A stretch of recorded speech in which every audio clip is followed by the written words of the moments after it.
Hello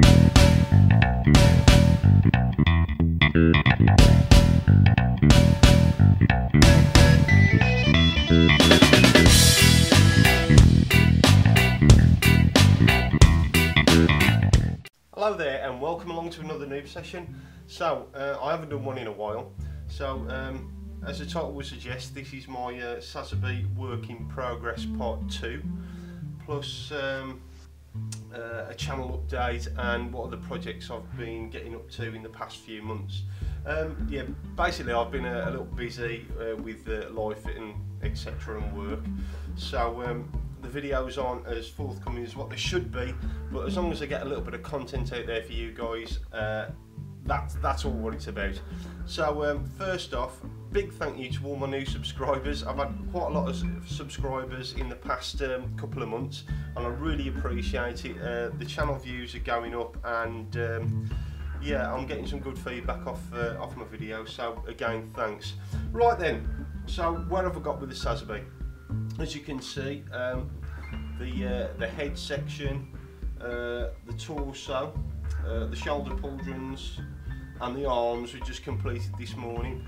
So what I'm making a start on now is the backpack. So I've got these here, which are the fuel tanks, which I decided to do a little differently because they were so plain. I thought they didn't really bring much detail to the kit. So what did I do? I divided them up into 3 sections. I put some panel lines across there, and I put some of these, you might be able to get it with the top camera, I put some of these effect parts in, and I also used some plastic card to give like a fuel tank, more of a fuel tanky effect, and I kept the bottom, painted the bottom black but stuck all the decals on nonetheless, and I'm quite happy with the way they turned out. So put those to one side. The fin funnels, how I'm going to do these? These are going to be like metallised. I'll paint them gloss black, and then I'll go in with my favourite gold, which is the, if I can find it, the one from those marker pens that I like to use. It's an enamel based gold, but then I'm going to go over with a clear red, and I think that will give a more lustrous gold effect. So yeah, that's where I'm at with the Sazabi at the moment. So I'll just put it to one side and I'll show you what I've been up to with other things. Right then, a few months back I said that I'd make a start on some aircraft just to get my skills up to speed. So what we've got here is this is an Italia Rebox by Tamiya, and it was their 1/72nd scale Eurofighter. Now, why did I get this? Okay then, the new Gundam took me an absolute age to do, and it was getting to the point where I was getting really pissed off with it, to be honest. Some advice given to me was get yourself a cheap kit and just do it, and it'll take away the monotony of doing that one kit, and then you'll get your mojo back. But what happened was I enjoyed doing it that much because these 1/72nd scale kits, they come together really easy, and before you know it, if you start it on the Friday, on the Sunday you're very nearly finished. So I thought, God, that's all right, I'll do another. So this, I went out, and the reason why I got this one, this was literally a £7 starter kit, and I think it was from some toy shop that I took my daughter into, and I just grabbed it off the shelf. Now the reason why I got this one is because I could get used to using these natural metal finishes by Mr. Metal, and so that got me used to how to do varying tones and giving a better tonal variation across the whole model. And it's not bad, you know. It's a cheap kit, but like I said, even though it's on display, it's not going to win any competitions, but it's teaching me more basics, and it's getting me up to a better level with my modelling. So then I thought, you know what, I'm going to do something modern, more modern. And this was a present given to me last Christmas, and so I got round to it. Now I got so far, and as you can see, it was a bit of an abandoned project. Now, what happened was I was using 2 new products on this. Now, I've never used the Mr. Hobby colour. Now, it's in the drawer, and the drawer is right behind the tripod leg, so if I move that, I'm going to have a bit of a camera shake. But so I used the colours stated in the instructions by Mr. Hobby, and they dry. I like the colour, don't get me wrong, I like the colours, and they mix great with X28 thinner, and they went through my airbrush brilliant. The only problem is they dried with a slight sheen to them. That's not a bad thing again, but that was the first product I used, was the Mr. Hobby colour paint, which I never used for, the guns ones. Now, I went on YouTube and I came across this. Now, this is called Humbrol Clear.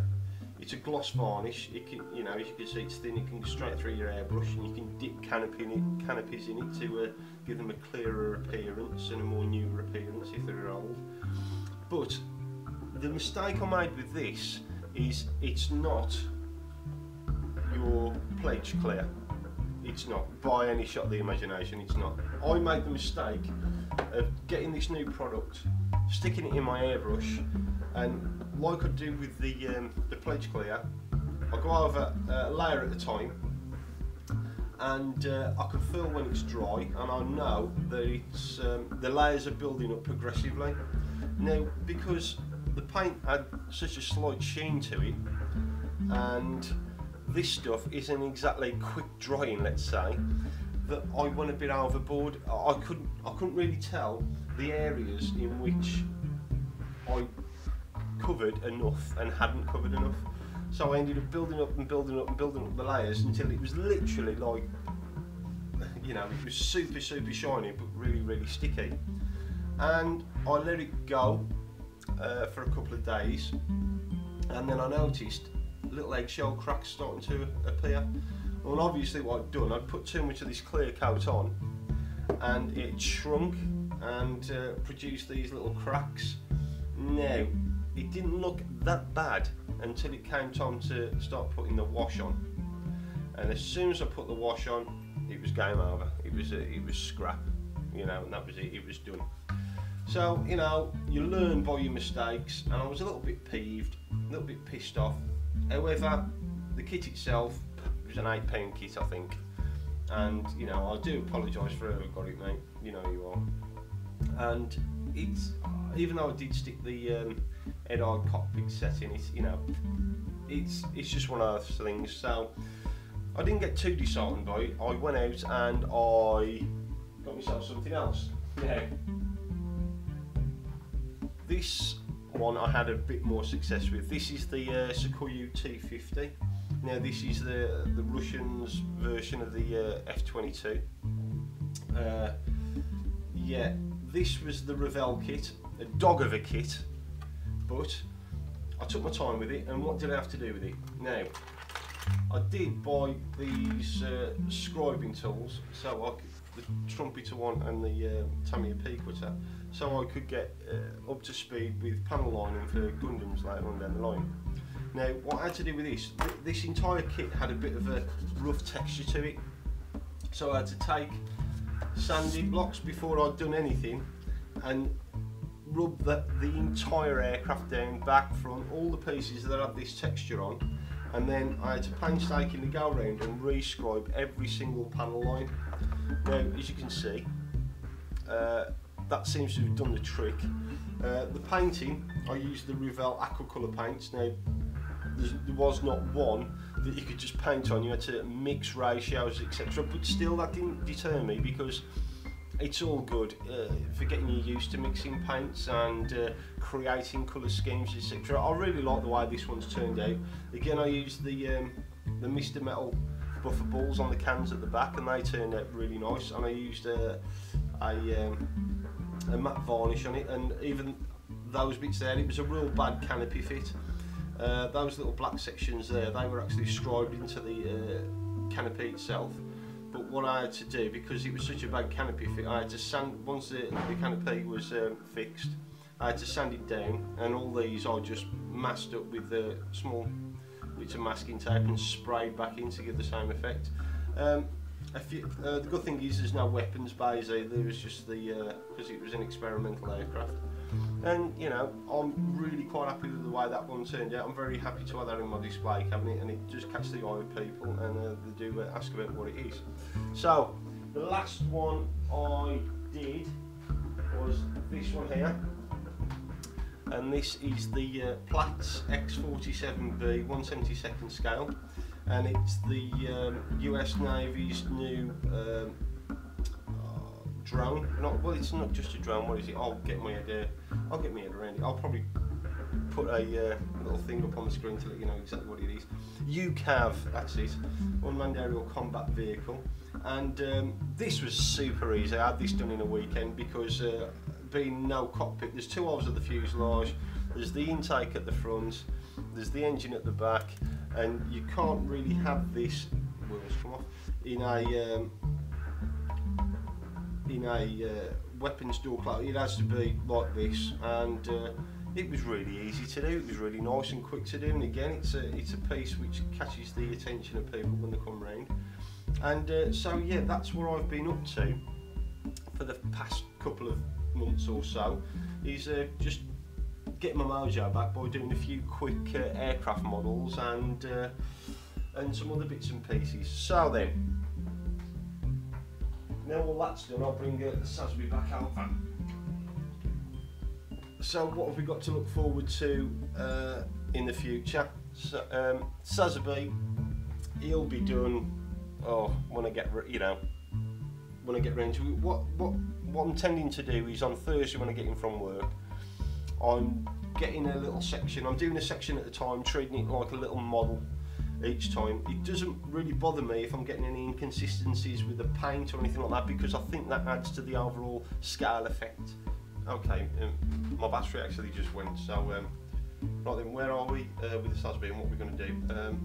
Well, during the time that the battery was charging up, I actually got the hands done. This is just straight duralanium, alclad duralanium straight onto the bare plastic, and I wasn't going for anything fancy, just a quick paint job with the hands. Like the complete inner frame is just straight duralanium and a bit of panel lining. There's nothing fancy there at all. So what have I got planned next? As I said earlier on, it will be the backpack. So I've again done these straight duralanium onto the parts of the backpack, and this is straight alclad 2 gunmetal straight onto the black parts. And what I have found, I was having trouble with the using where is it? That clear with this. It wasn't really flowing well, but I found that once I've sealed the paintwork down with this Model Master sealer for metalizer, that this panel line accent colour flows really, really well. No problems at all, and it worked well on parts of the black parts on the inner frame and stuff. So I'll get some stills of that up later on, I suppose, when I get it done. But until then, I'll see you in another video, and I'll put some stills up now of what I've done so far, and I'll see you very soon. Bye.